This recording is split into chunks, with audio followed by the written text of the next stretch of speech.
Today we are talking about the founding of Rome and two brothers, Romulus and Remus.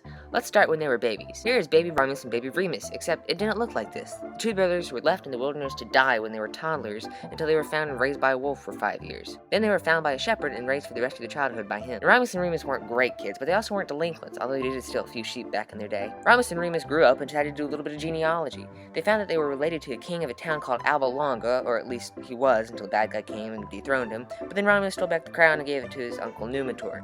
So naturally, after all of this, the two of them wanted to make a town, so Romulus said, let's make a town, and Remus wanted to know who should be king, and they decided to stand on hills and wait for birds. Obvious choice. Remus said, hey, look at me, I have 3 vultures, they are big birds. And Romulus said, yeah, well, I have 12 eagles, and my birds meet in America. Wait, no, he didn't say that. So Remus, angry that he lost the bird contest, decided he was going to climb the walls of Rome and kill his brother. And while you might imagine this image, the walls probably weren't more than a few feet tall. So Romulus greeted his brother by doing what any king would do to someone trying to take over their kingdom, by stabbing them. Skipping ahead a few years, King Romulus noticed something that may be an issue. Every last one of his subjects was male. Romulus was very perceptive and realized that you need women to have children. So he did what any king would do, which is create an elaborate plot. He told surrounding clans that he was holding a grand sporting event, so they agreed to come and see it. A few days later, the entire tribe came back and brought their wives, and while they were distracted and the band was playing and sports were going on, Romulus gave the signal, and all of Rome stole their wives. Which, if you don't know, is a favorite Roman halftime show. To put this in perspective for you, imagine if you invited your friend and his wife to come over and watch the football game, and somewhere along the way you said, your wife is mine now. That is how the Romans do. So King Romulus went on to have kids, and those kids have kids, and so on,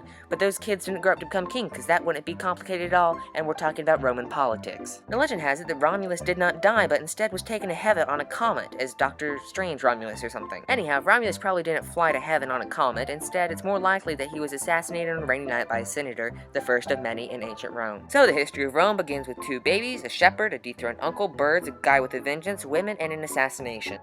Did you like this episode? Don't forget to subscribe, and if you have an interesting question you want explained, let us know in the comments. We'll do our best.